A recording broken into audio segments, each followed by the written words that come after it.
Y abran su Biblia ahí en el Salmo número 54, que es el estudio que vamos a tener el día de hoy.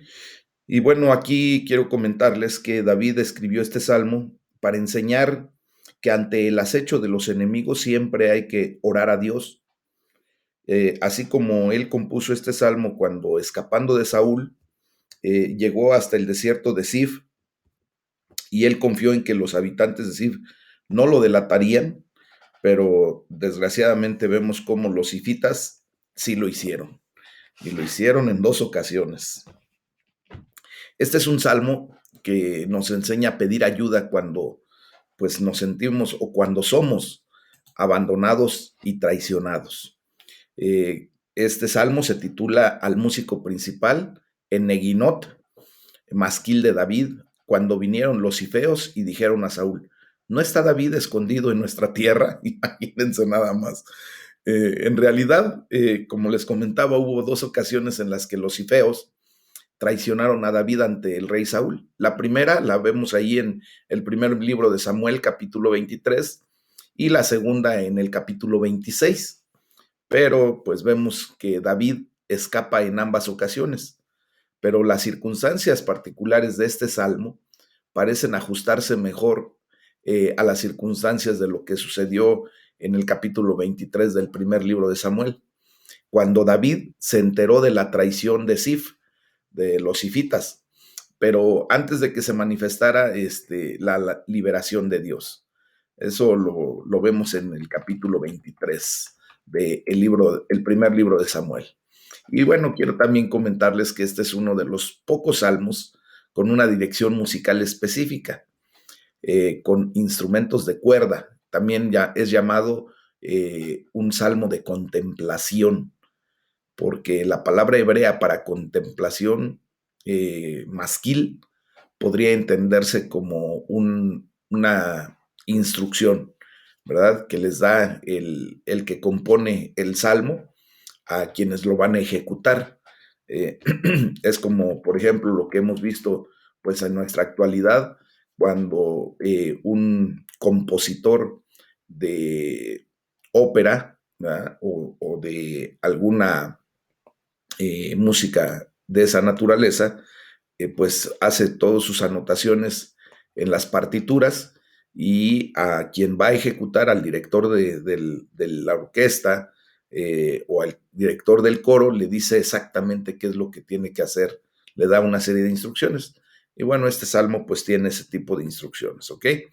En la primera parte de este salmo vamos a ver el peligro en el que se encuentra David.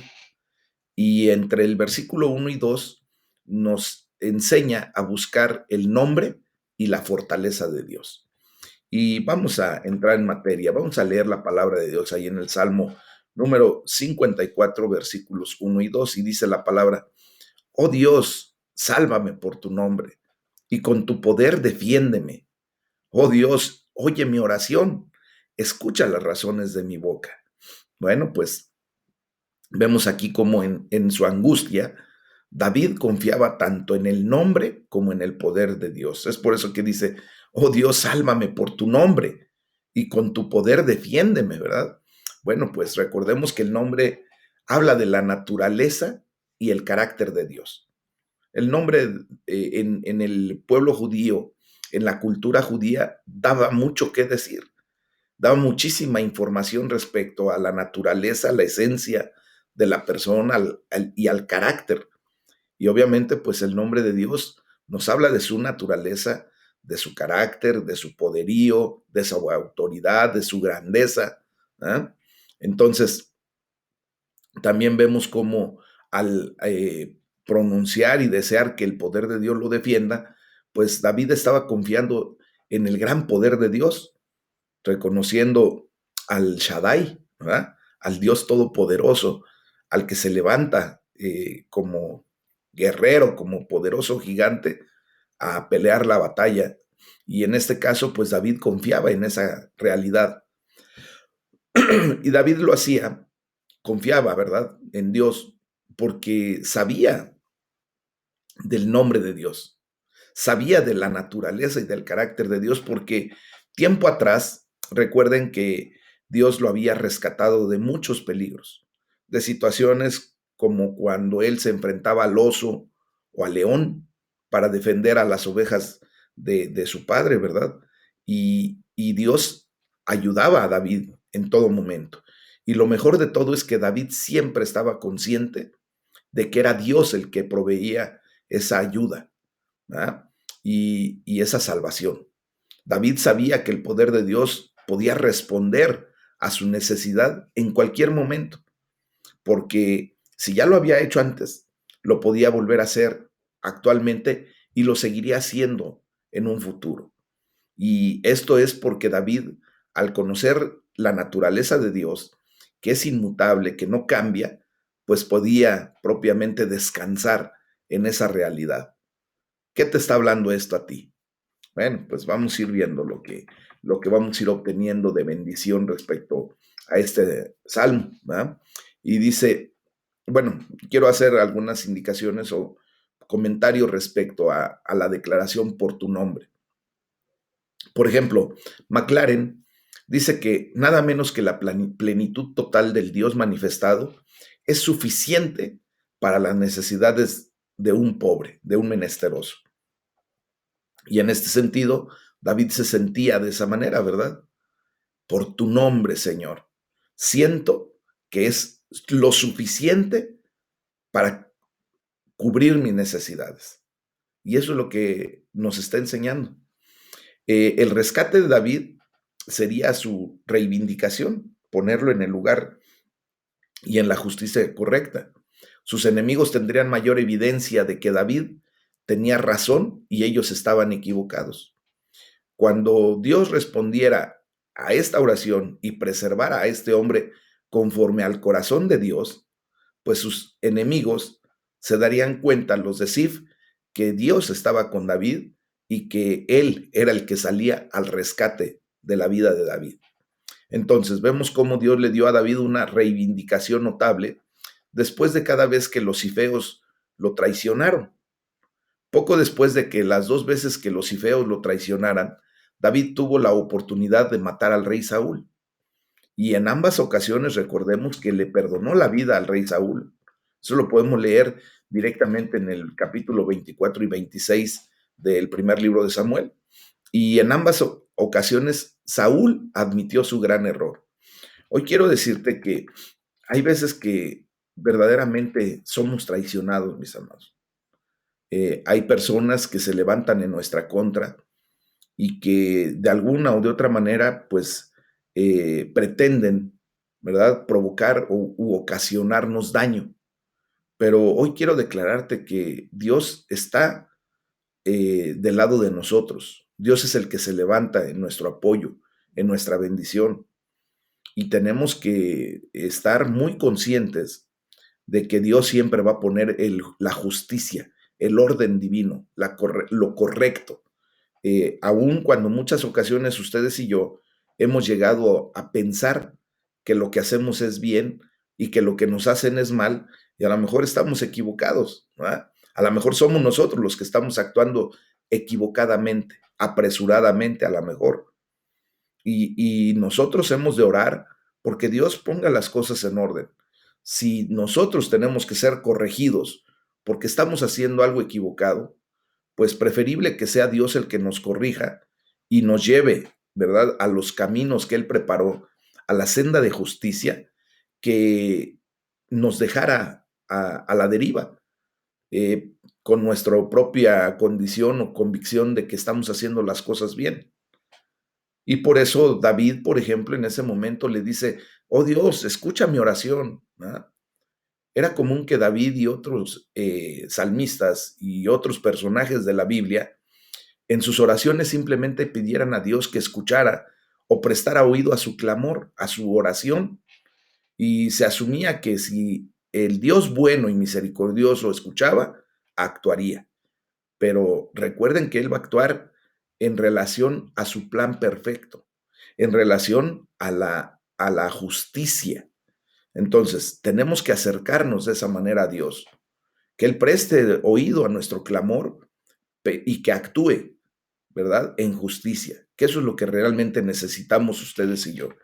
Y les vuelvo a repetir, si Dios tiene que corregirnos, pues tomemos esa corrección en amor, mis amados. Recuerden que Dios al que toma por hijo lo corrige. ¿Ah? Dice la palabra de Dios, lo azota. Y muchas veces verdaderamente tenemos que llegar a ese nivel para poder nosotros continuar con nuestro camino correcto. Que Dios tenga misericordia de nosotros si nos equivocamos y nos vuelva, nos reivindique, ¿verdad? Nos vuelva al camino de justicia y que estemos en paz con Él. Eso es lo mejor que podemos decir y necesitar y pedir y clamar. Bueno, en el versículo 3 vemos la descripción de la necesidad. Dice, porque extraños se han levantado contra mí y hombres violentos buscan mi vida. No han puesto a Dios delante de sí. Selah. Bueno, mis amados hermanos, las angustias de David venían de los ifeos, así como se indica en el título de este salmo y como les comento en el primer libro de Samuel, capítulo 23. Esos eran los extraños que se habían levantado contra David. Hoy te quiero preguntar, ¿qué extraños se han levantado en tu contra? Los ifeos eran israelitas. Incluso, fíjense bien, que eran de la misma tribu que David, o sea, venían de la tribu de Judá. Sin embargo, su traición a David era tan contraria, tanto a David como a la causa de Dios, ¿verdad? Que David pedía correctamente referirse a ellos como extraños, como personas violentas que buscaban acabar con la vida de David. Recordemos, mis amados hermanos, que desgraciadamente el enemigo va a utilizar muchísimas veces a la gente más cercana a nosotros, a los de nuestra propia casa, a nuestra familia, pues para levantarse en contra de nosotros. O muchas veces nosotros nos permitimos, desgraciadamente, ser instrumentos del enemigo para levantarnos en contra de un hijo de Dios. Y por eso de repente nos comportamos como extraños, como violentos, ¿verdad? Que buscamos estar en contra de nuestros hermanos en Cristo.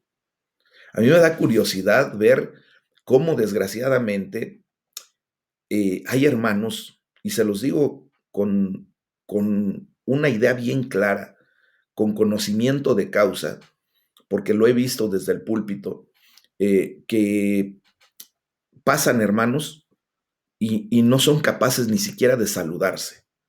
Tal pareciera que están entre extraños, que en muchas ocasiones he escuchado cuando alguien saluda a otra persona y, y, y desgraciadamente ese hermano o hace como que no oye, hace como que no ve, o no sé qué va pensando en su cabeza, que de repente pasa como si no le hubieran hablado. Es triste ver ese tipo de comportamientos entre nosotros como hermanos, mis amados. O en su defecto, cuando vemos cómo empiezan los señalamientos de un hermano contra otro. Qué triste es ver ese tipo de situaciones en la familia de Dios. Tal pareciera que somos extraños, tal pareciera que somos nosotros los violentos que buscamos la vida, acabar con la vida del hermano que está a nuestro lado, de aquel que también fue comprado al mismo precio que nosotros. Tristemente veo que eh, desgraciadamente en la congregación todavía hay mucha murmuración, mucha crítica. Todavía hay personas que conociendo ya por años la palabra de Dios, se levantan para murmurar, para contender, para provocar división. Mis amados, los cifeos, aunque eran compatriotas de David, actuaron como extraños, como extranjeros, al tratar de entregarlo a su enemigo injusto y cruel que era el rey Saúl. Muchas veces nosotros nos levantamos de esa manera, actuamos como extraños, como extranjeros, al tratar de entregar a nuestro hermano en Cristo al enemigo de nuestras vidas y nos convertimos en instrumento de Satanás para señalar, para juzgar. Eso, mis amados, debe desaparecer. Yo creo que somos hermanos en Cristo. Y si tenemos alguna situación de uno contra otro, por cualquier motivo, porque dijeron algo, hablaron y ahora yo me lo tomo a personal y ahora tengo que actuar en contra de esa persona, tenemos los mecanismos para poner orden. Recuerden que podemos realmente poner las cosas en el orden correcto. Dios nos da los mecanismos. En boca de 2 o 3 testigos, poner las cosas en orden. ¿Verdad? Traerlo a los líderes, al pastor, a los ancianos, ese caso, y darle el tratamiento correcto, pero no por la espalda, no actuando como los cifeos, ¿verdad?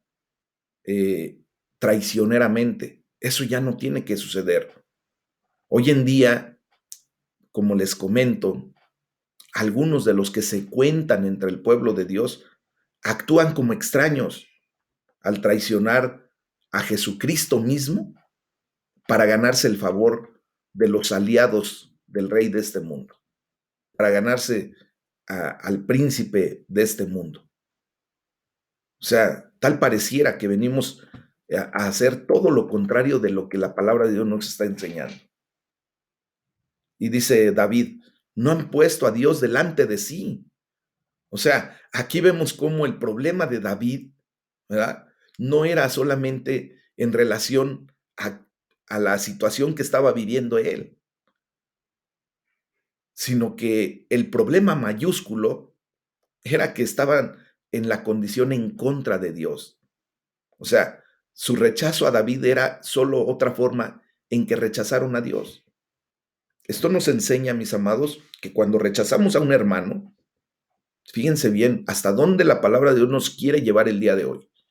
Cuando rechazamos a un hermano porque no nos cae bien, porque ya me hizo el gesto, porque me hizo una mueca, porque no me saludó, porque habló de mí, porque me acusó, porque lo que tú quieras y mandes. Cuando tú rechazas a un hermano, déjame decirte que es una forma de rechazo a Dios mismo. Así de sencillo. No sabemos en este momento si David tenía específicamente a Saúl en mente, pero ciertamente encajaba con ese rey celoso.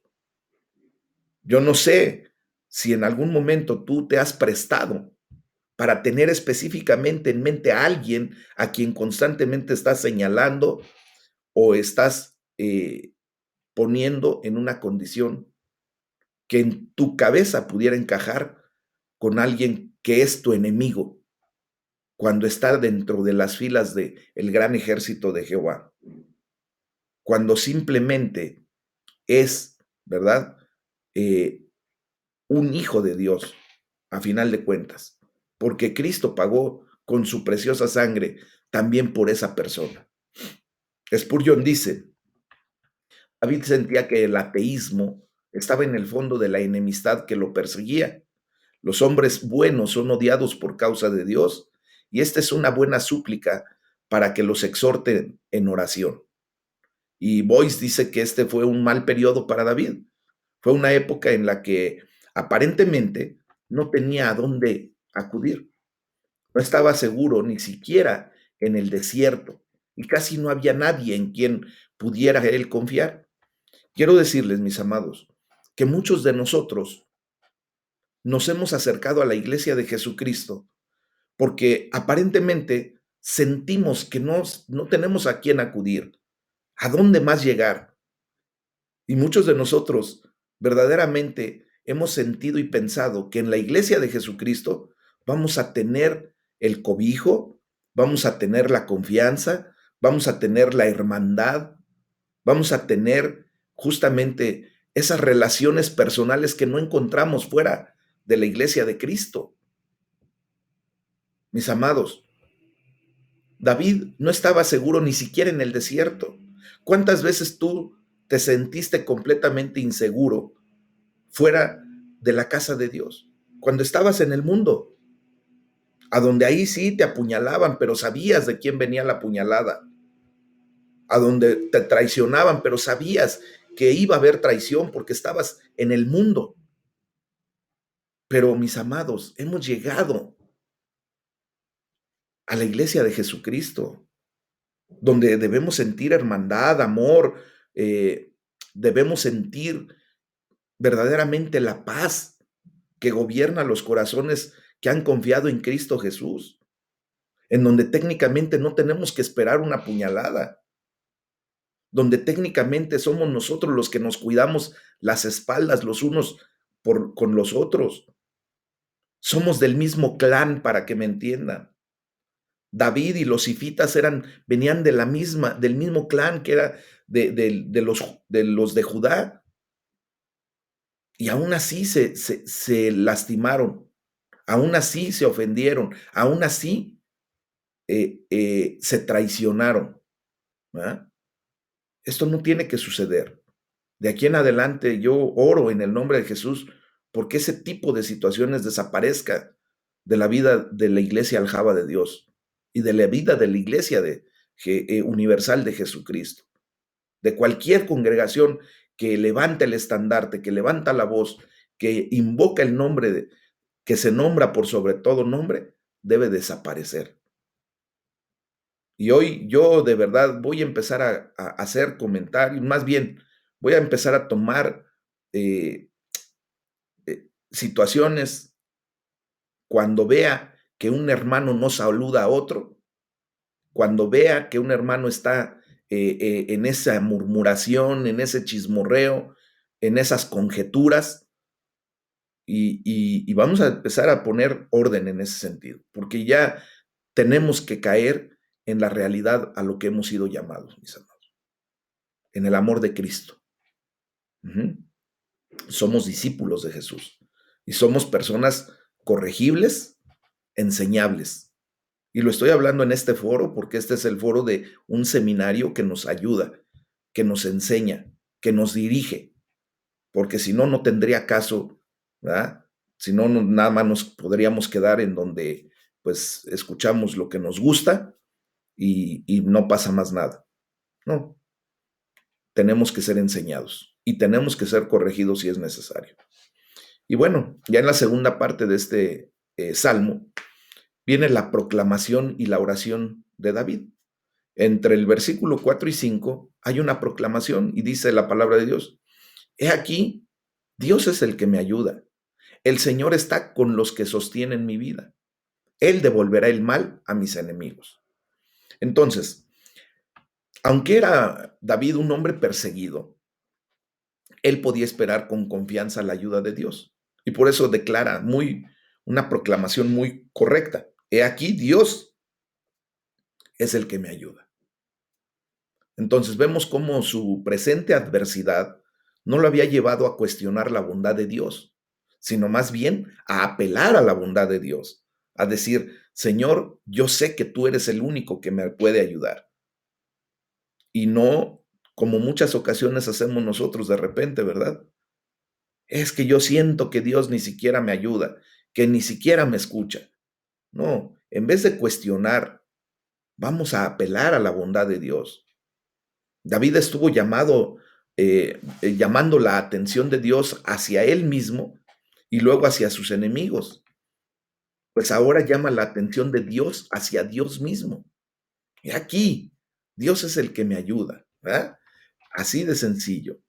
Eh, McLaren tenía en mente que David estaba diciendo a sus enemigos: He aquí, fíjense bien lo que les estoy diciendo. Dios es el que me ayuda. Yo no me estoy poniendo en contra de ustedes con mis propias fuerzas. Yo no estoy aquí por mis propias fuerzas. Es lo que les decía a David. Dios es el que me sostiene, Dios es el que me ayuda. ¿Ah? Entonces, fíjense, una persona que suplicante está de rodillas delante de Dios pidiendo y clamando ayuda, cuando se levanta de sus rodillas, es fuerte el señalamiento de que su único ayudador es el Todopoderoso. Cuando nosotros nos doblamos nuestras rodillas delante de Dios y oramos y nos derramamos delante de Él, Dios nos permite levantarnos con autoridad, con poder, solamente para señalar que el único ayudador de nuestras vidas es Él, que Él es el que nos levanta, Él es el que nos sostiene, ¿ah? Él es el que nos ayuda. Spurgeon dice, poco nos importa el desafío del enemigo mientras tenemos la defensa de Dios. ¿Y cómo tenemos la defensa de Dios? Orando, de rodillas, poniendo nuestra vida en manos de Dios verdaderamente, en ese clamor, en esa declaración, en esa proclamación. Dice la palabra de Dios, el Señor está con los que sostienen mi vida. El sentido de esta notable declaración es que Adonai, el Señor, está entre los que le ayudan a David en ese momento a sostener su vida.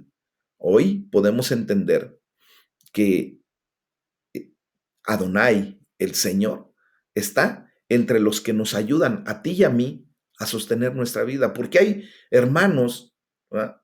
Hay líderes que nos ayudan en ese sentido. Fíjense que en este versículo 4, en la segunda parte, las versiones más antiguas y también seguida por la mayoría de las versiones más modernas, parecen haber encontrado el texto hebreo demasiado sorprendente, donde se enumera a Dios entre los que sostienen mi vida. Pero esto no lo menosprecia. Es ver la mano de Dios detrás de la ayuda humana, porque Dios se vale de absolutamente todo lo que Él necesita para venir, ¿verdad? Providencialmente en nuestra ayuda, en nuestro apoyo. Y David hace una declaración también poderosa. Él devolverá el mal a mis enemigos. Quienes obran maldades, pues recibirán su paga. Esa es una realidad. No te mientas, Dios no puede ser burlado. Ciertamente lo que el hombre sembrare, eso cosechará. Entonces viene la oración. Ahora vienen, ya después de esa proclamación, viene una oración. Y entre el versículo 5 y 6 dice, córtalos por tu verdad. Voluntariamente sacrificaré a ti. Alabaré tu nombre, oh Jehová, porque es bueno. David vuelve a orar.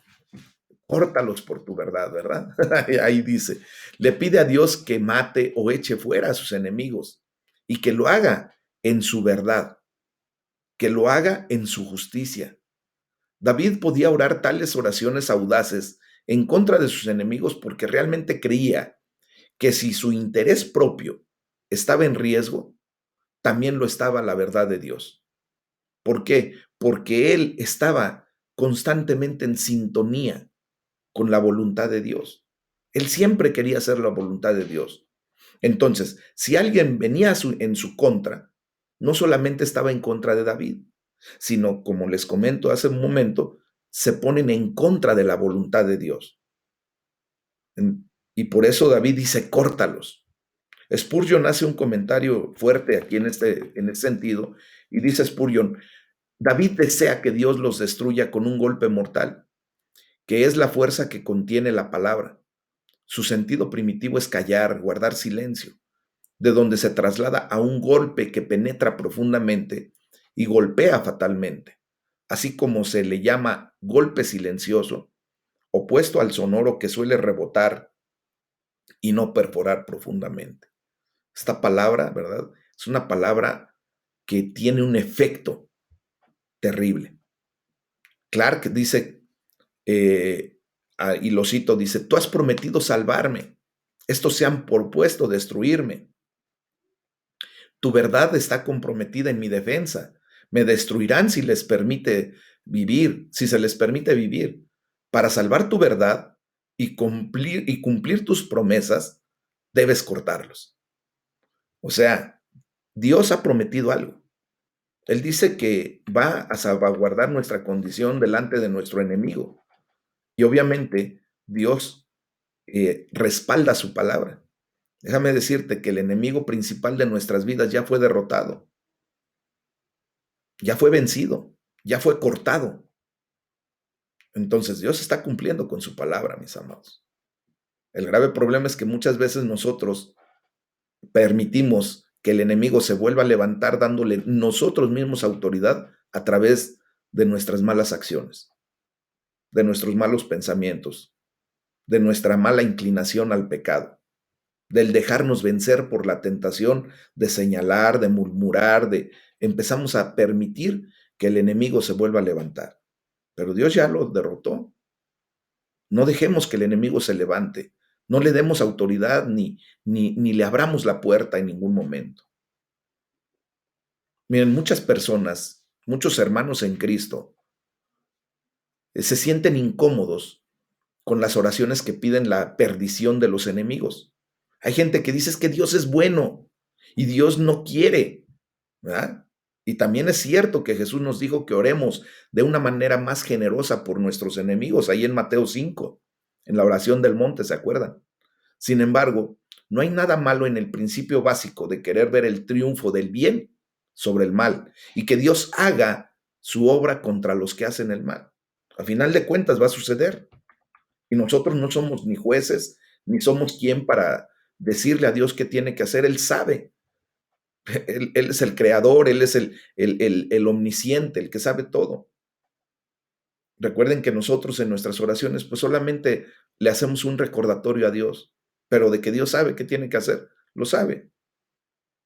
El punto es que nosotros también deseamos que el bien prevalezca sobre el mal. Y es correcta la oración. David vivió otro aspecto de esta oración. Él oró, córtalos por tu verdad, pero se negó a tomar venganza por sus propias manos, ¿se acuerdan? Fíjense cómo está la realidad de lo que en el corazón de David había. Se sentía él verdaderamente protegido por Dios, guardado por Dios. Él podía expresar su condición delante de Dios, pero sometiéndose siempre a la voluntad de Dios. A final de cuentas, si nos ponemos a observar bien, sí, oró, córtalos por tu verdad, pero él no tomó venganza con sus propias manos.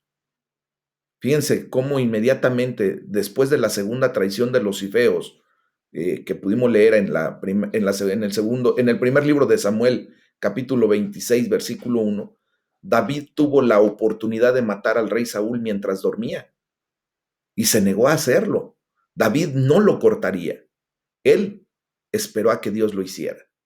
¿Qué nos está enseñando esto, mis amados? Si tú verdaderamente has confiado en Dios, sabes que Él va a actuar en consecuencia, en su justicia. Y entonces no te tienes que convertir tú en la persona que haga juicio de alguien para hacer tú lo que en tu idea pienses que está bien, que debiera sucederle a esa persona. Preséntalo delante de Dios. Presenta tu caso delante de Dios en oración y deja que Jehová Sidkenu se levante, porque Él es tu justicia, pero también es la justicia de tu hermano. O sea, no podemos provocar que Dios o pretender que Dios se pueda dividir, porque si no estaríamos como los idólatras, ¿eh? Haciendo a Dios a nuestra manera. Y eso es inconcebible dentro del pueblo de Dios, mis amados. Dios es Dios por sobre todas las cosas. Dios no se va a hacer a tu manera, Dios no se va a hacer a mi manera. Dios no se hizo a la manera de David tampoco. David se hizo a la manera de Dios. Sí, oró. Señor, córtalos por tu verdad. Pero él se hizo a la manera de Dios, permitiendo que Dios fuera Dios y que quien verdaderamente hiciera y pusiera la justicia correcta, eterna, divina, fuera Dios. Y por eso ya después David dice, voluntariamente sacrificaré a ti. Esto describe lo que en ocasiones es un llamado a un sacrificio voluntario. ¿Se acuerdan de lo que es Romanos 12:1? ¿Qué dice el apóstol Pablo? Les ruego por las misericordias de Dios que se presenten como un sacrificio vivo, acepto y agradable a Dios. Mis amados, recuerden que ofrecernos en sacrificio vivo quiere decir que mi yo se hace completamente a un lado, se quita del centro de mi vida y permito que Cristo se entrone.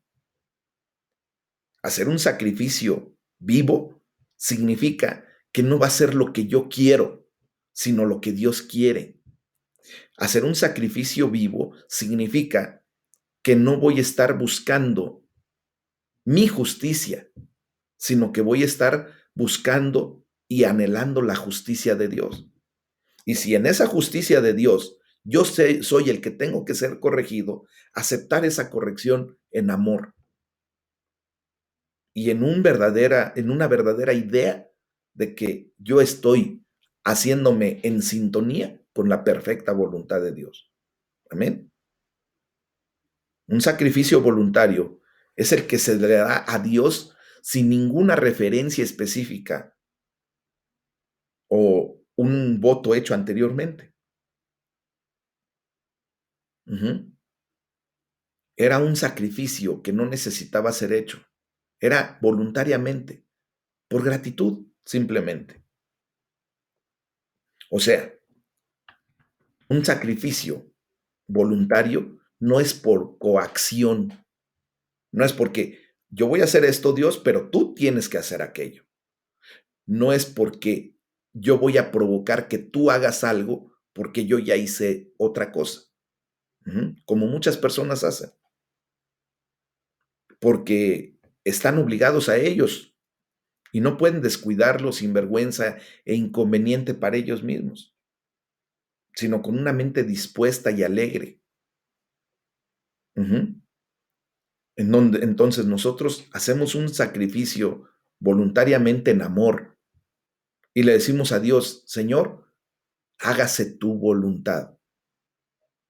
Y yo no voy a ponerte trabas, no te voy a poner condiciones, no te voy a poner ninguna idea, porque lo que quiero verdaderamente es que se haga tu perfecta voluntad.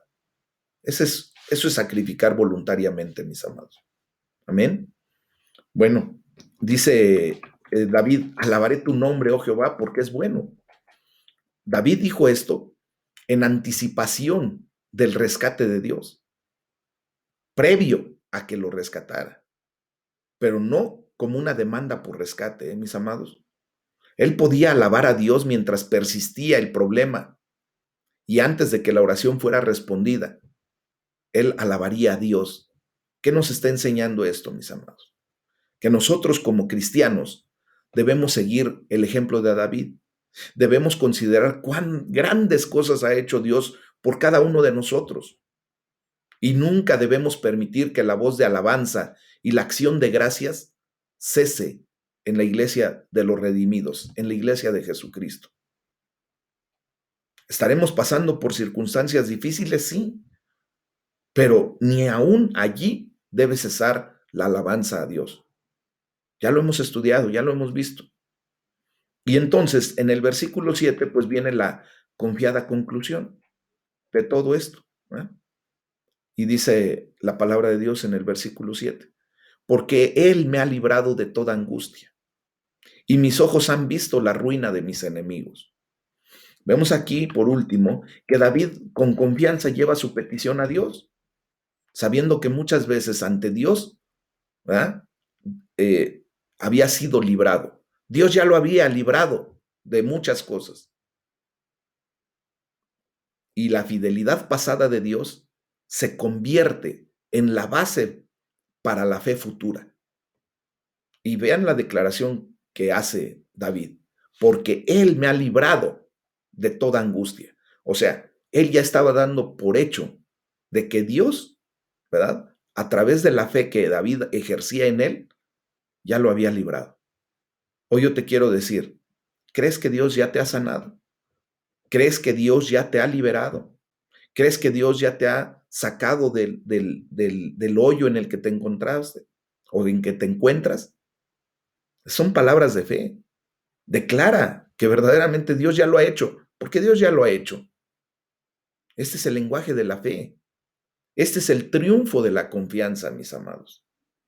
Esta es la base de lo que ya tuvimos antes, en nuestro pasado, todas esas experiencias que hemos tenido de parte de Dios, la bendición que hemos recibido, de cómo Dios se ha manifestado en nuestra vida, es la base que nos permite proyectarnos hacia el futuro por fe y con fe. ¿Ah? Y es probable que David dijera esto con una fe inquebrantable, en anticipación de su liberación. Y ya cuando llegó la liberación, pues eso ya fue algo extraordinario. Fíjense cómo después de que los cifeos traicionaran a David, ¿verdad? Raúl estuvo muy cerca, perdón, Saúl estuvo muy cerca de capturarlo. Y cuando David estaba casi en manos de Saúl, el rey se enteró de una invasión filistea y se regresó, ¿verdad? Tuvo que interrumpir la persecución a David. Ese enterarse de la invasión filistea fue la estrategia que Dios utilizó para desviar la mirada de Saúl en contra de David. Y de esta manera viene la provisión, viene la providencia de Dios para salvaguardar a David. David vivió una vida de peligros y también vivió una vida de escapes al filo de la muerte. Sin embargo, siempre estuvo a salvo. Hasta que Dios lo llamó, fue una cosa en donde el Señor siempre lo mantuvo a salvo. Yo te quiero decir, ¿cuántas veces tú te has sentido en esa condición?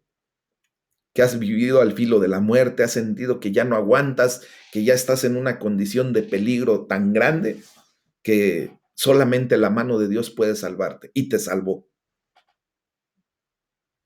Entonces, mis amados, tenemos que tener esa fe bien, bien cimentada.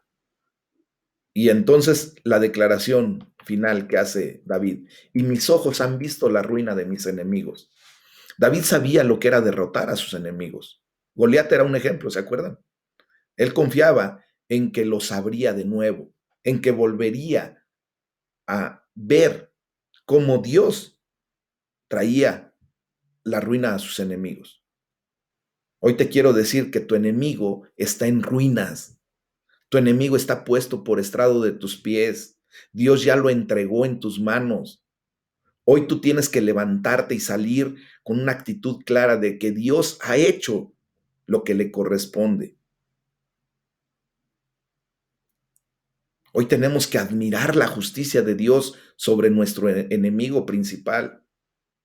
Hoy tenemos que amar la justicia de Dios en el amor que tiene por todos nosotros como su pueblo.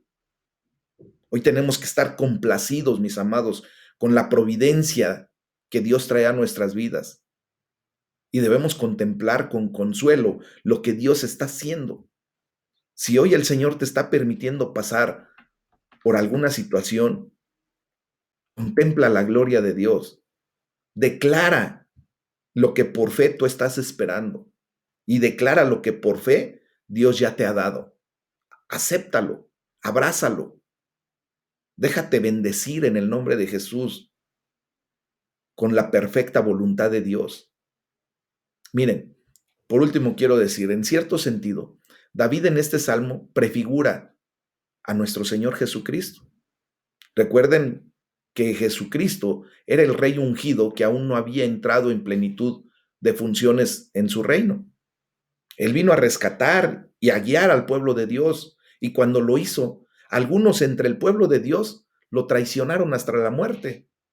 Entonces podemos ver fácilmente estas líneas del Salmo en la boca de nuestro Señor Jesús orando a su Padre. Y podríamos escuchar a nuestro Señor Jesús diciendo: oh Dios, sálvame por tu nombre, porque extraños se han levantado contra mí. He aquí, Dios es el que me ayuda, porque Él me ha librado de toda angustia.